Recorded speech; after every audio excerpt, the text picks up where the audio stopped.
Hello friends, welcome back to Civil Tamil. இந்த வீடியோல நம்ம என்ன பார்க்க போறோம் அப்படினா 3dsmaxல CNC கட்டிங் எப்படி கிரியேட் பண்ணனும் அப்படினு தான் பார்க்க போறோம். சோ CNC லே பாத்தீங்கன்னா சர்க்குலர் டிசைன் இருக்கும், இல்ல அப்படினா ரெக்டாங்கிள் ஷேப்ல போடுவோம். சோ இந்த மாதிரி நமக்கு நிறைய டிசைன்ஸ் இருக்கு. அது எல்லாமே நம்ம ஈஸியா 3dsmaxல கொண்டு வரலாம். சோ ஜஸ்ட் உங்களுக்கு 3 ஸ்டெப்ஸ் தான் இருக்கும். அது ஃபாலோ பண்ணீங்கன்னா ஈஸியா அந்த டிசைன் நம்ம 3dsmaxல கொண்டு வந்துடலாம். வீடியோக்குள்ள போறதுக்கு முன்னாடி சேனலை சப்ஸ்கிரைப் பண்ணாதீங்க, சப்ஸ்கிரைப் பண்ணிக்கோங்க. கூடவே பெல் பட்டன் கிளிக் பண்ணிக்கோங்க. சோ ஃபர்ஸ்ட் பாத்தீங்க அப்படினா நீங்க கூகுள்ல போய்ட்டு உங்களுக்கு என்ன டிசைன் வேணுமோ அதை டைப் பண்ணி இமேஜ் ஃபார்மேட்ல எடுத்துக்கோங்க.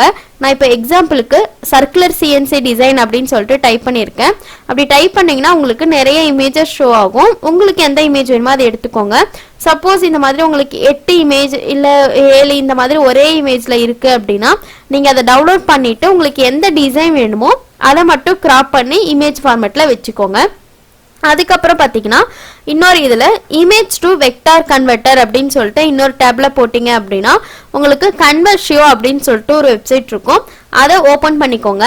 ஓப்பன் பண்ணீங்க அப்படின்னா உங்களுக்கு அந்த ஃபைலை வந்து அப்லோட் பண்ணுற மாதிரி ஒரு ஆப்ஷன் இருக்கும். அதாவது சூஸ் ஃபைல் அப்படின்னு சொல்லிட்டு இருக்கும்.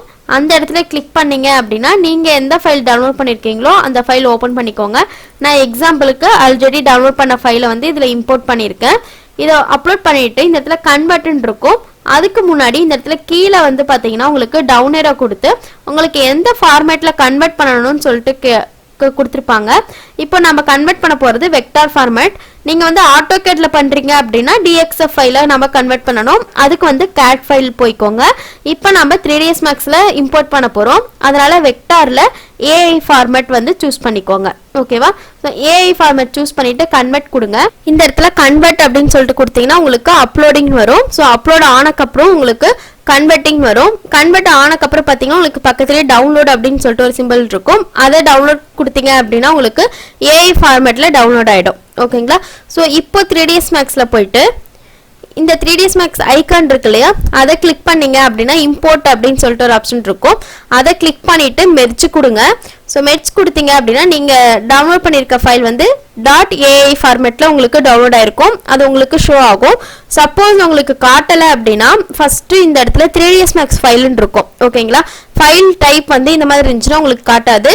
ஆல் டைப்ஸ் கொடுத்துட்டீங்க, ஆல் ஃபைல்ஸ் கொடுத்தீங்கன்னா தான் உங்களுக்கு நீங்கள் டவுன்லோட் பண்ண ஃபைல் ஷோ ஆகும். இப்போ நான் இந்த ஃபைல் செலக்ட் பண்ணிக்கிறேன். டபுள் கிளிக் பண்ணீங்க அப்படின்னா இந்த மாதிரி AI இம்போர்ட் அப்படின்னு ஒரு பாக்ஸ் ஓப்பன் ஆகும். அதில் மெர்ஜ் ஆப்ஜெக்ட்ஸ் வித் கரன்சின்னு கொடுங்க. ஓகே கொடுத்துட்டு சிங்கிள் ஆப்ஜெக்ட்டுக்கு ஓகே கொடுத்துருங்க. அதுக்கப்புறம் பார்த்தீங்க அப்படின்னா உங்களுக்கு இந்த மாதிரி 2D ஆப்ஜெக்டாக உங்களுக்கு இம்போர்ட் ஆகும். ஓகேங்களா? உங்களுக்கு அந்த டிசைன் அப்படியே இந்த இடத்துல இம்போர்ட் ஆகிடும். AI ஃபார்மேட்டில் எக்ஸாம்பிளுக்கு 2D மாதிரி உங்களுக்கு கன்வெர்ட் ஆகிடும். ஓகேங்களா? இதுக்கப்புறம் பார்த்தீங்கன்னா நீங்கள் இந்த இடத்துல மாடிஃபையர் லிஸ்ட்ன்னு இருக்கு இல்லையா, அந்த இடத்துல போயிட்டு எக்ஸ்ட்ரூட் அப்படின்னு சொல்லிட்டு கொடுங்க. எக்ஸ்ட்ரூட் கொடுத்தீங்கன்னா உங்களுக்கு இந்த மாதிரி 3D ஃபார்மேட்ல கன்வெர்ட் ஆகிடும். ஓகேங்களா? உங்களுக்கு அதே டிசைன் அதே மாதிரி உங்களுக்கு 3Dயா உங்களுக்கு கிடைச்சிரும். ஓகேங்களா? அடுத்து இந்த இடத்துல நீங்கள் அமௌண்ட் வந்து இன்க்ரீஸ் பண்ணுற மாதிரி இருந்தால் இன்க்ரீஸ் பண்ணிக்கலாம், இல்லை ரெடியூஸ் பண்ணிக்கலாம். உங்களுக்கு எவ்வளோ திக்னஸ் வேணுமோ அந்த அளவுக்கு நீங்கள் இந்த இடத்துல எக்ஸ்ட்ரூட்ல அமௌண்ட் கொடுத்துக்கோங்க. இதே போல தான் நீங்கள் வந்து ரெக்டாங்குலர் ஷேப்பாக இருந்தாலும் சரி, இல்லை எந்த ஒரு டிசைனாக இருந்தாலும் எந்த ஒரு இமேஜாக இருந்தாலும் நீங்கள் இந்த மாதிரி வெக்டார் ஃபார்மேட்டாக கன்வெர்ட் பண்ணிட்டு மேக்ஸில் நீங்கள் வந்து இம்போர்ட் பண்ணி 3Dயா கன்வெர்ட் பண்ணிக்கலாம். ஓகேங்களா? ஸோ இது வந்து நீங்கள் சீலிங் டிசைனுக்குலாம் யூஸ் பண்ணும்போது இந்த மாதிரி CNC கட்டிங் யூஸ் பண்ணிக்கலாம். இந்த வீடியோவில் டவுட் இருந்துச்சுன்னா கமெண்ட் செக்ஷனில் கமெண்ட் பண்ணுங்கள், வீடியோ ஷேர் பண்ணுங்கள், லைக் பண்ணுங்கள், சேனல் சப்ஸ்கிரைப்